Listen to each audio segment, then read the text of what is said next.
come tempistica.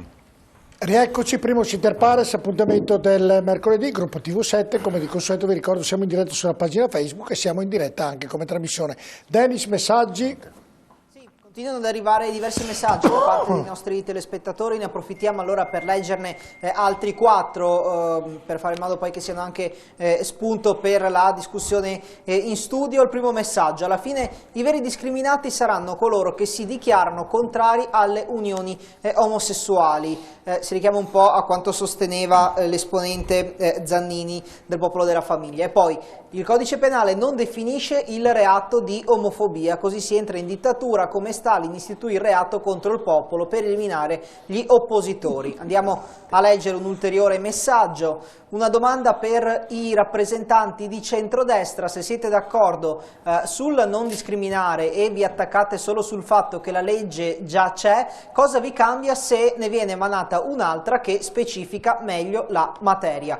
E poi un altro messaggio, in Canada un padre rischia 4 anni di carcere perché rifiuta di dare il consenso alla transizione di genere di sua figlia che ha 12 anni. A questo apre le porte il disegno di legge Zan. Giorgio, se mi lascia ancora un attimo la linea, poi vi do gli ultimi 2 contributi, poi potrete ovviamente anche entrare nel merito dei messaggi. Dicevo, un paio di contributi. Abbiamo intanto reperito insomma i dati a cui si riferiva prima Zannini, relativi all'Osservatorio per la sicurezza contro gli atti discriminatori. Eccoli qui: crimini d'odio per orientamento sessuale, identità di genere, 107, li vedete, quelli relativi all'anno 2019, poi insomma per la verità non si discostano molto da quelli che vi avevamo mostrato prima, molto probabilmente insomma la prima fonte Arcigay prende delle fattispecie che magari l'osservatorio non specifica, però più o meno sull'aggressione fisica vedete 41, 32 più o meno, insomma in qualche modo ci siamo. Poi ovviamente bisogna vedere quali fattispecie appunto vengono considerate dalle 2 fonti. Un'ultima cosa per tornare nella discussione in merito al disegno di legge Zan, vi mostriamo anche la parte del disegno di legge relativa proprio al tema che affrontavamo prima del pluralismo delle idee e libertà delle scelte. Vedete l'articolo 4, così prendiamo le parole precise: ai fini della presente legge sono fatte salve la libera espressione di convincimenti o d'opinioni, nonché le condotte legittime riconducibili al pluralismo delle idee o alla libertà delle scelte, purché non idonee a determinare il concreto pericolo del compimento di atti discriminatori o violenti. Purché non idonee. Chi decide purché non idonee? Questo è già approvato alla Camera. La domanda è: chi decide purché non idonei? Chi decide li idonea o meno? Il giudice. Bravo. E questo è il discorso, lo decide il giudice. È una cosa discrezionale, è una cosa discrezionale. È stato fatto questo su richiesta della parte cattolica, tra l'altro, del Partito Democratico. Lo decide, non è che il giudice, lo decide chi raccoglie la denuncia, nel senso, quando nel momento... Se la denuncia, scusi, quando si dice che le libertà di espressione sono tutte fatte salve, eccetto quelle che istigano esplicitamente a reati concreti di discriminazione e violenza, io credo che si circoscriva meramente molto chiara quelli che sono qualcuno le deve espressioni. decidere, lo dice Zannini, qualcuno non mi avete risposto. È tutto lì il concetto che decide. Io parlo quello che dice Zannini. Tuttora io posso dire che il mio vicino di casa mi ha insultato e mi ha istigato un altro. Ma scusi, io non voglio prendere la parte di nessuno, però mi sembra davvero leggera come motivazione per non votare questa legge.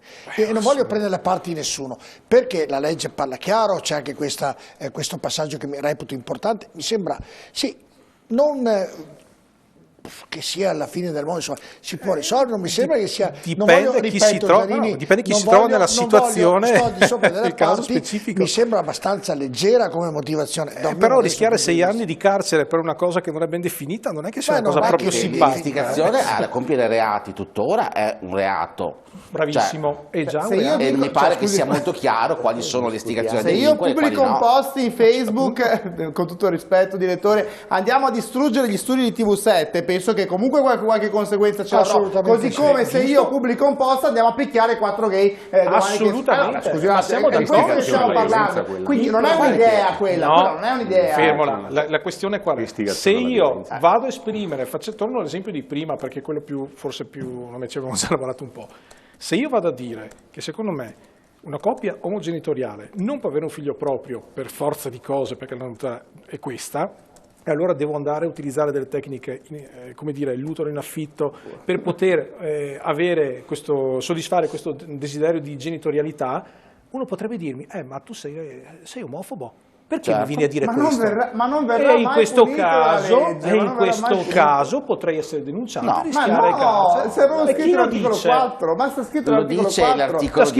L'articolo 4 che ha un buco di interpretazioni che è una galassia, un buco nero. Mi sembra io pensavo, e mi scusi la mia, che lei dicesse io sono contrario alla coppia che faccia i figli, posso essere e condividere il pensiero e dopo io magari ognuno aveva la propria maniera. No, io sono d'accordissimo se una coppia uomo che faccia quello che vuole, ma il figlio... Ma non penso che la mettono in galera se dice una cosa del genere. Ma lei che me lo garantisce? Ma non c'è il motivo, dai. Ma me lo garantisce con questa legge qua? Non sono giudice, però glielo potrei garantire quasi. Ma io non mi fido. Vabbè, tutto, però mi sembra veramente... Non gioco, non mi piace il rischio. Vorrei spiegare, Giannini, mi sembra talmente debole come protestare contro questa legge. Questa legge qua in questo momento può creare problemi a noi per esprimere queste opinioni, fra qualche anno li potrebbe creare a loro stessi. Questa legge è iniqua per tutti, non solamente per noi. Essendo del popolo e famiglie, pensavo che lei mi dicesse, mi scusi, io sono per la famiglia uomo e donna, appunto, e mi spiegano tutte le spiegazioni del caso. Non pensavo che nel contestare questa legge... Se vuole ne parliamo, non è un problema, però è un altro tema, è un altro tema, perché qua stiamo parlando di DDL Zan. Però su questa legge penso sia leggero il problema che lei non possa dire quello che pensa in maniera corretta come lo fa già ora. Non credo che cambi, mi scusi se magari vado, ripeto, non voglio abbiamo una percezione diversa. Sì, ma non voglio prendere le parti o le difese di nessuno, ma mi sembra sia abbastanza leggera come motivazione il motivo per cui lei dice no. Se i motivi sono altri posso anche condividere i motivi suoi, ma questo mi sembra davvero leggero. Io credo la libertà su un paese democratico ce l'avrà sempre nei termini corretti. Il problema è che questo è il punto di partenza per sdoganare tutta un'altra serie di cose, capito? Cioè nel momento in cui parlavamo prima della coppia uomo, ripeto, come proprio la famiglia, quello che fa la coppia omosessuale. Lei è d'accordo in una coppia, lei tradizionalista, marito e moglie, stop? La famiglia 23 anni di matrimonio direi di sì, però insomma... No, le chiedo, cosa pensa lei per le altre coppie? Coppia uomo, cioè per carità, già fanno coppia, non sono io che vado sicuramente a interferire con loro, anzi tra l'altro avete avuto anche l'unione civile col DDL Cirinà, che alla fine... Cioè, voglio dire, di questo, capito? Cioè, questa è la questione. Cioè, lei dice la famiglia, io la vedo solo uomo-donna. La famiglia è quella definita dalla Costituzione, l'articolo 28. La famiglia fondata è il sul 29 matrimonio. Che poi in verità non parla neanche di uomo-donna, non è il 28 ma è il 29,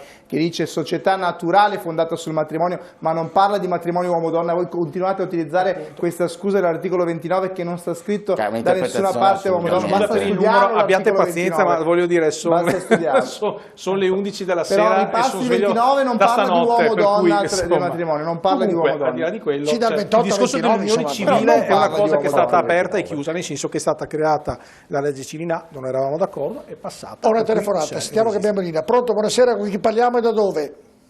Buonasera, sono Marcello Vinci, avvocato, presidente del Movimento per la Vita di Padova. E da dove chiama? Da Padova quindi? Da Padova. Prego. Buonasera. Buonasera. Molto lieto. Intervengo per è materia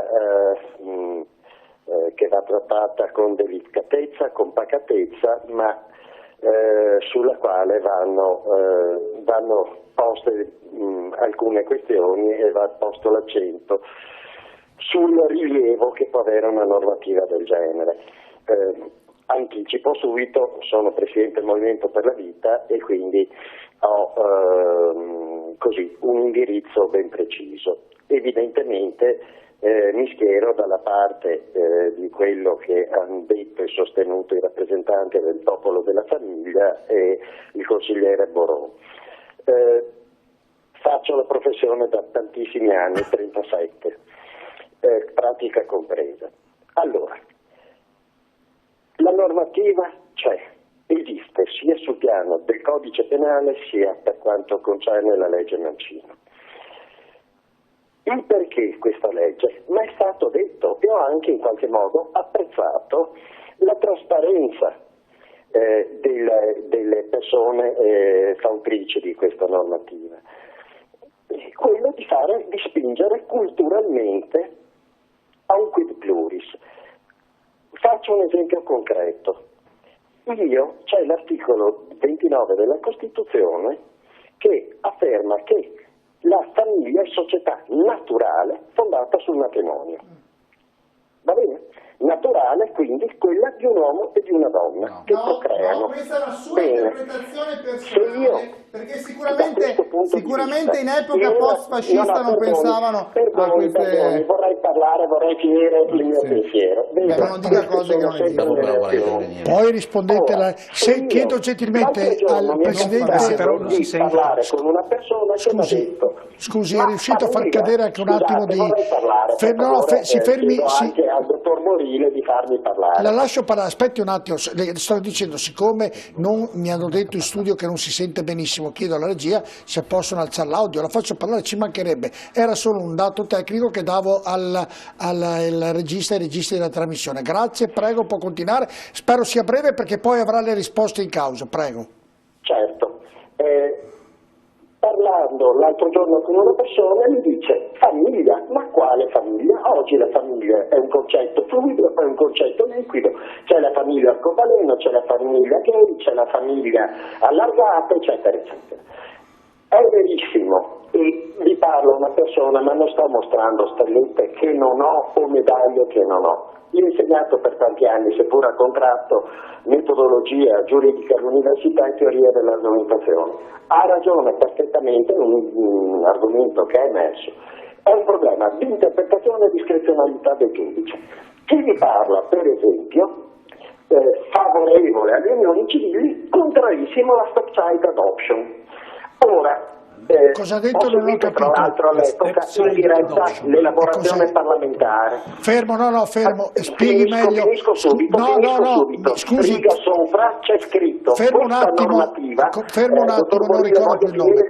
Posso fermare? No, la lascio finire il concetto. Solo che se fa delle parole che non vengono comprese dal pubblico, le chiedo gentilmente se può tradurle o renderle più comprensibili. Adozione da parte delle coppie gay. Perfetto. Child adoption. Perfetto, fatto bene. Riga sopra, ha fatto anche convegni all'università, riga sopra, la presente normativa non si applica alla legge sulle adozioni.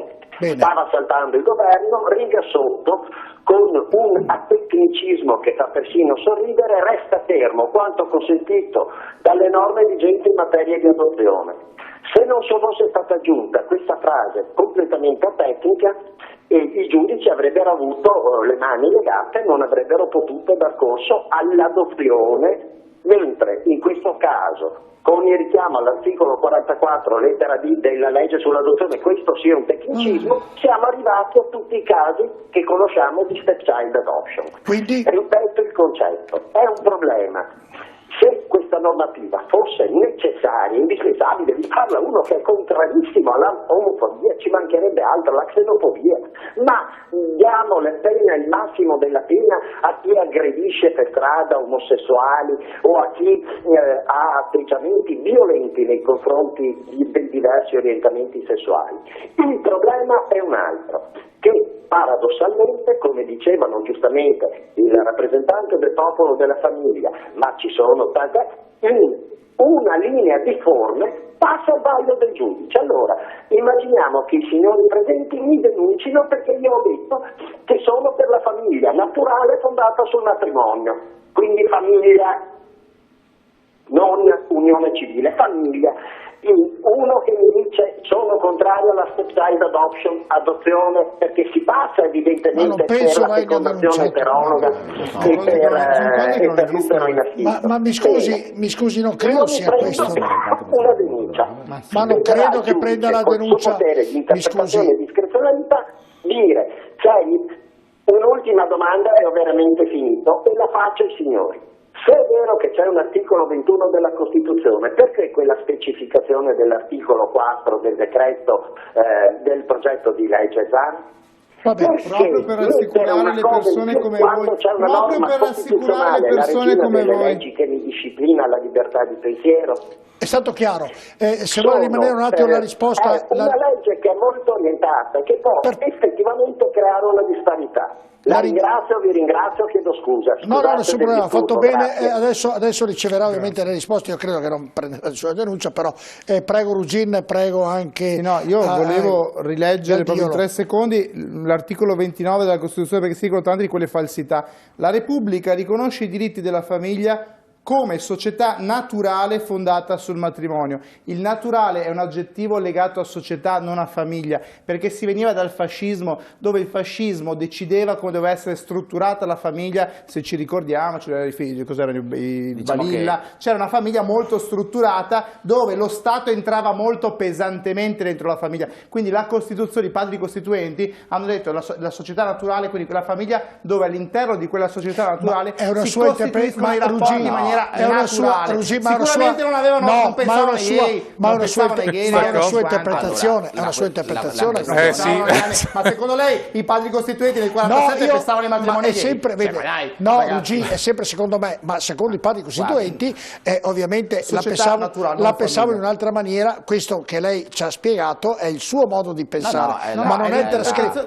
Sono libri di storia questi, ma non è trascritto, Rugin, mi scusi, non è trascritto. I costituenti poi non è che dopo sono spariti, hanno spiegato in che senso intendevano naturale. Ma non l'hanno messo nero su bianco allora. Certo, però se lei vede naturale non è legato alla famiglia, ma ho capito, Rugin, società naturale. Io posso darle ragione, però i padri costituenti, cos'è naturale? I padri costituenti, quel passaggio lei può interpretarlo e avrà sicuramente ragione, però poi non hanno messo delle postille, quella è e quella lei la interpreta. Ma lei capisce l'ampiezza del concetto società naturale. Se sono dall'altra, è un maschio e una femmina che possono generare dei figli. Stop. Società naturale vorrebbe più naturale di questo. Andiamo a vaccinare e questo sono tutti una pandemia, questo è da quando l'essere umano è sulla terra, voglio dire. Può dare adito, Rugin, mi scusi, al di sopra delle parti, non essendoci postille, ha interpretazione. Lei interpreta a... Guardi, io penso che i padri costituenti erano molto più avanti di tutti noi. Erano tanti anche loro. Hanno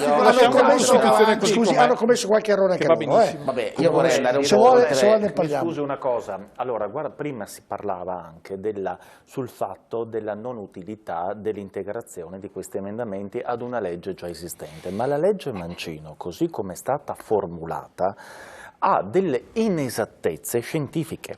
La legge Mancino si riferisce a motivi razziali. Faccio un esempio proprio perché bisognava emendare. La razza è una costruzione culturale nazista. Furono i nazisti a creare il concetto di razza, tant'è che arrivarono a postulare 21 gerarchie di razze, tra cui quella europea e quella ariana era la prima. Ecco, quindi il concetto di razza umana non esiste, la razza è solo animale, si parla di etnia, cioè di coscienza culturale, etnica, patrimonio linguistico condiviso. Quindi è una legge che in un qualche modo necessita sicuramente un approfondimento, un'integrazione, un'estensione, perché vi sono dei concetti che scientificamente e culturalmente non sono ammissibili formulati all'interno di quello, perché la razza non esiste, è solo applicata al mondo animale, esiste l'etnia. È stato chiaro, Bonino. Noi oggi siamo andati per la città di Padova e abbiamo chiesto cosa ne pensa la gente. Sentiamo le risposte. Siamo nel terzo millennio, bisogna avere una mentalità aperta, non possiamo essere chiusi. Qualunque sia l'idea politica, ma dobbiamo pensare a questi giovani, al futuro. Dobbiamo essere aperti con le idee, non chiusi e soprattutto retrogradi. Penso sia giusta, nel senso è un po' assurdo pensare che c'è gente che ancora viene giudicata per essere quello che è abbastanza assurdo, quindi penso sia qualcosa che sia necessario fare. Io penso che i diritti vanno rispettati, i diritti di tutti. Dopo sono interpretazioni soggettive della legge, quindi ognuno lo fa in base alla propria esperienza. Personalmente io non la condivido, penso che ci siano altre priorità. No, che è giusta, cioè non ci dovrebbe essere discriminazione di genere, perché comunque tutte le persone sono uguali e ognuno è libero di fare le proprie scelte, non ci dovrebbe essere problemi a riguardo. Tuttora ci sono ancora persone che vengono discriminate e aggredite, però negli anni che siamo noi, nel XXI secolo, ormai non ci dovrebbe essere questa tipologia di discriminazione, perché dovremmo essere più aperti mentalmente sicuramente. Ecco. Non conosco bene la legge, perché le leggi bisognerebbe leggerle sempre nel suo completo. Diciamo che la società